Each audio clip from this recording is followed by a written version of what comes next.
Well, the government has already put in a lot of preparatory work for this moment. That is to say, we produced a very detailed report on the impact of Brexit in different aspects of government and of private sector here in Gibraltar after the summer had finished. We submitted that to the government of the United Kingdom.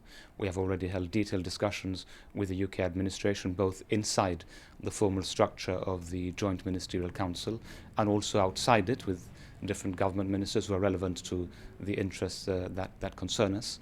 And that work is set to continue. So the UK has said they intend to give notice by the end of March. Indeed, it is what the Prime Minister herself has told Parliament this afternoon when reporting on the results of the latest European Council, that by the end of March they expect the notice to be given. That will trigger off the negotiations for the departure of the United Kingdom from the European Union.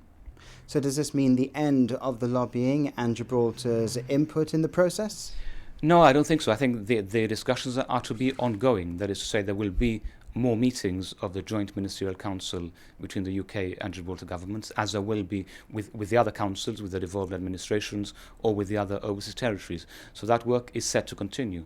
And certainly on our part, we intend to continue making our position known, not only within the United Kingdom, but also within the European Union, with the different member states, with members of the European Parliament, and with others who are relevant to the discussion.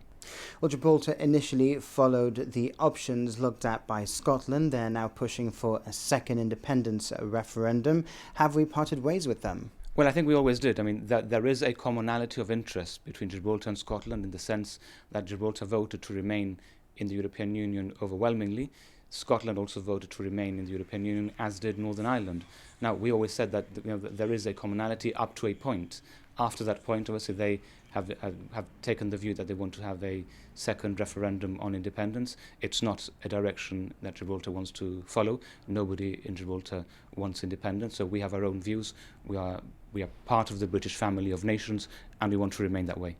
What's your take on the bill going unamended without the Lord's guarantees of EU citizens' rights or Parliament having a meaningful vote on the final deal? Well, the debate in the United Kingdom has centred around several areas, particularly the parliamentary debate. As you know, the bill has now passed the House of Commons twice. In between that, it went to the Lords. The Lords made a number of amendments to it. Those amendments have now been rejected by the House of Commons, and the way the United Kingdom's constitution works, and this is an unwritten constitution, is that normally and understandably the will of the elected chamber prevails. Now, Article 50 is a mechanism by which the United Kingdom triggers to the European Union its intention to leave. It is a formal declaration of departure, for want of a better description. What will happen now is that the negotiations will open a parallel, really, because there are negotiations to withdraw from the European Union, which have to take into account the future relationship of the United Kingdom with the European Union.